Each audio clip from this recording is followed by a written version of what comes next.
4 ವರ್ಷದ್ದೇ D K Shivakumar ದಿಲ್ಲಿಯ BJP ವರಿಷ್ಠನ ಭೇಟಿಯಾಗಿದ್ದರು.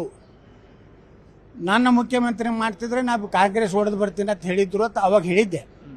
ಅದರ ಮ್ಯಾಗನೇ ಈಗ 200 ಕೋಟಿ ರೂಪಾಯಿ ಮಾನಹಾನಿ ಕನಕಪುರನಾಗ ಹಾಕ್ಯಾರ. ಕನಕಪುರನಾಗ ಮಾನಹಾನಿ ಕೇಸ್ ಹಾಕಿದ ಮ್ಯಾಗೆ ಅಟೆಂಡ್ ಯಾಕಾಗಲ್ಲ ಕೋರ್ಟಿಗೆ. ಇವತ್ತೇನು ನೀವು ಹೇಳಿಕೆ ಕೊಟ್ಟಿರಲ್ಲ, ಇದು ಆಮಿಷ BJPದಿಂದಲ್ಲ.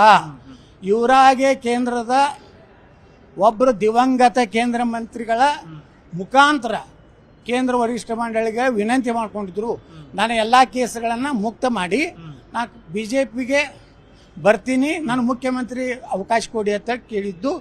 ಅವರು BJP ಆಫರ್ ಮಾಡಿಲ್ಲ. ಭಾಳ ಆದರೂ ವಿಜೇಂದ್ರ ಡಿ ಕೆ ಶಿವಕುಮಾರ್ ದಿಲ್ಲಿಯಲ್ಲಿ ಸಭೆ ಮಾಡಿದ್ದು ಸತ್ಯ. ದಿಲ್ಲಿಯಿಂದ 30 ಕಿಲೋಮೀಟರ್ ಹೊರಗೆ ಇರುವಂಥ ರೆಸಾರ್ಟ್ನಲ್ಲಿ ಇಬ್ಬರು ಮಾತುಕತೆ ಮಾಡಿ ಕೇಂದ್ರ ವರಿಷ್ಠ ಮಂಡಳಿ ಡಿ ಕೆ ಶಿವಕುಮಾರ್ ಮುಖ್ಯಮಂತ್ರಿ ಆಗಬೇಕು, ವಿಜೇಂದ್ರ ಉಪಮುಖ್ಯಮಂತ್ರಿ ಆಗಬೇಕು,